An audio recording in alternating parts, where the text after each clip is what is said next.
Alright guys, two guys, one car here today. Today we're doing something very different. We've been hyped for this for a very long time. Good morning, guys. Good morning. We finally got ourselves set up here. Garage still has no power, but we're making it work because this has to get done. We have our lights set up. We're running a generator outside for power. Sorry for the noise. I'm going to try and edit that out as best as I can. But I'm going to let Dylan take over and tell you what we're doing. The day has finally come. After having this suspension sitting in my fucking house for over 3 months, I'm finally here and ready to lift the Subaru. We've got 05 Forester struts for the front and the rear. These are the rears, brand new. So yeah, I'm gonna get into it and start jacking it up, get it up on jack stands, get the tires off, and then we'll start showing you guys what it entails to do the suspension. The rear requires a little bit of customization. Where these top bolts come through, the holes don't line up perfectly. So what I did was I went and got strut caps out of a car from the junkyard, a Forester. So I'll use these to line up my new holes. You gotta ream 2 of the holes out a tiny bit. It's really not that big of a deal to make it work. And yeah, we're gonna go in depth. We're gonna get up close. We're gonna show you how to lift the Subaru Impreza Wagon. Yeah, I guess we could do that. Yeah, we're gonna do that. All right, guys. What up, guys? So here we are doing this suspension. We got one side done 4 hours later. It's been a real nightmare, mainly because our equipment is not cooperating. As you can see, I'm working with a spotlight in my face because there's no power in this garage yet, thanks to the idiot that lives next door, who didn't pay the electric bill. It's just been a real nightmare, but here we go. Gonna get the tire off. Good old 19mm for the Subi. Yeah, so what you gotta start doing first is remove this clip right here that holds that brake hose in place. Once you remove that clip, you'll see you'll be able to get the brake hose up out of the way. Be very careful. This hard line here that goes into the back of the drum, you do not want to break that. I already did that on the other side. So I'm gonna go ahead and work on getting this off.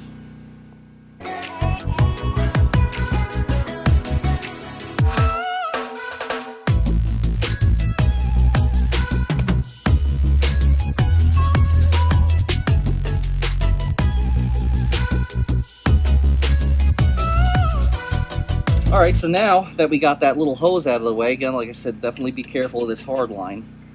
This one's in pretty good shape. The other one was super brittle and just fell apart. Not much we could do about that.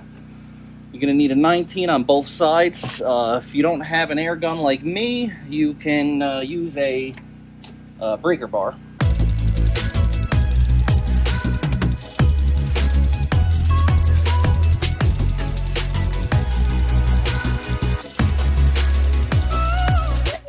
Bottom nuts off of the bolt.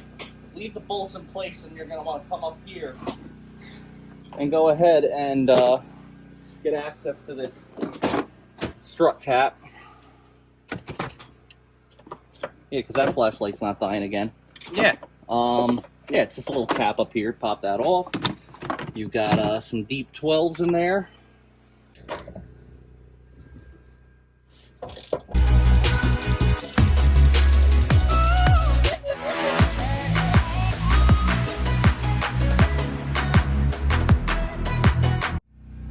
Yeah, then slip out these bolts.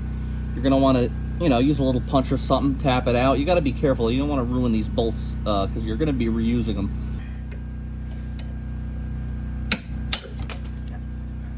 So you pop them bolts out. Yep, got the bolts out. Now you're going to want to get a pry bar in there and separate the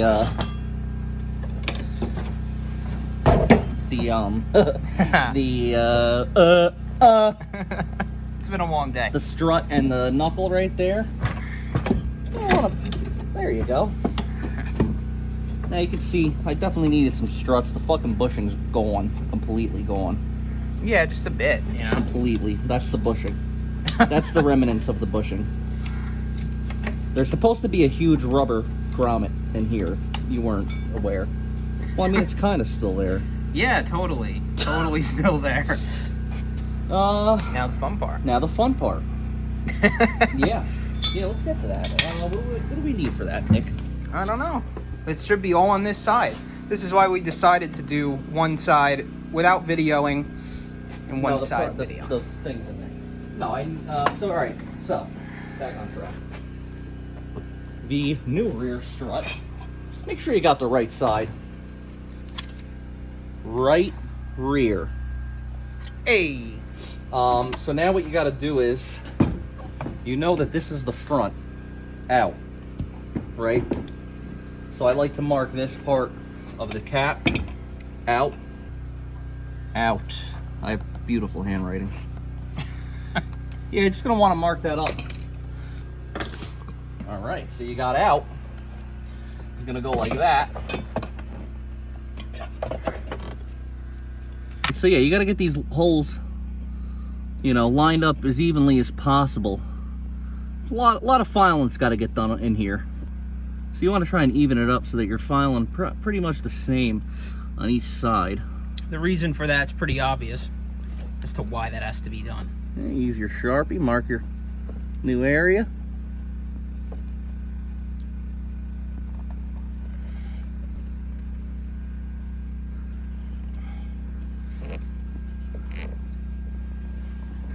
And that's that. Now you get the file. I'm convinced. So for those who don't know, why are you filing those out? Oh, it's because the bigger struts we're putting on this bad boy, the studs are a lot wider. Mm-hmm. Now, for those of you that are worrywarts, you're not doing anything to the structural integrity of the strut housing. You're just filing it outwards on each side. So the strut is still not going to be able to move anywhere. It's going to be very snug in there, like the other side. Yes. Not much you can see there. We already got the cap on it. Mm-hmm. But, yeah. Perfecto. I'm going to have at it now.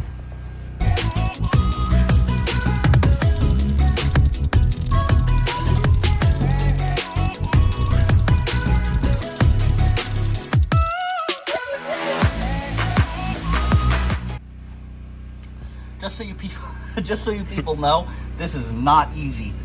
I don't want you to get fooled by the sped up. I'll be in here like a frick, and it'll look like it's really easy. It's not. It's a freaking huge pain in the ass. So just be ready for that. But I mean, if you were smart and went to Lowe's last night and had a stone reamer in your hand and didn't buy it next time. Yeah.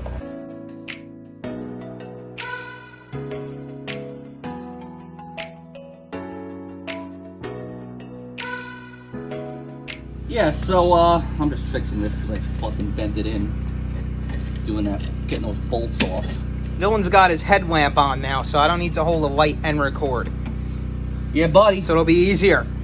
So what we're gonna do next is hard to record, but yeah, you gotta have somebody like Nick for the other side. We're gonna have him stand on this and push this down so I could get the bottom of this is the old strut, but so I could get the bottom of the new strut. You're gonna want to be careful this ABS wire right here. Yeah, right. You're gonna want to have that underneath, get the strut over, and it's gonna, just the way it came out, you're gonna come into the right and get it over. Whew. And I'm still out of breath from filing. All right.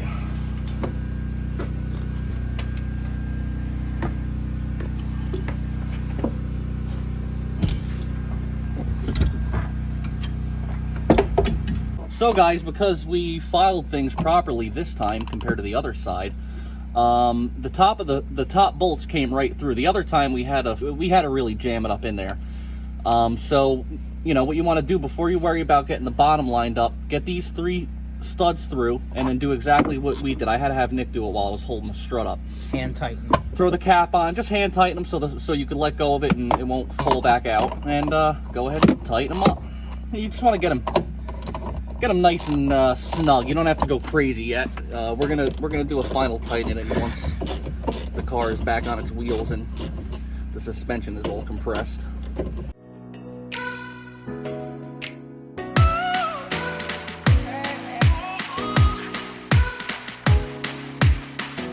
Top bolts are secured, and now I got to stand on this so he could slide that through the knuckle there. So let me put this down and do that.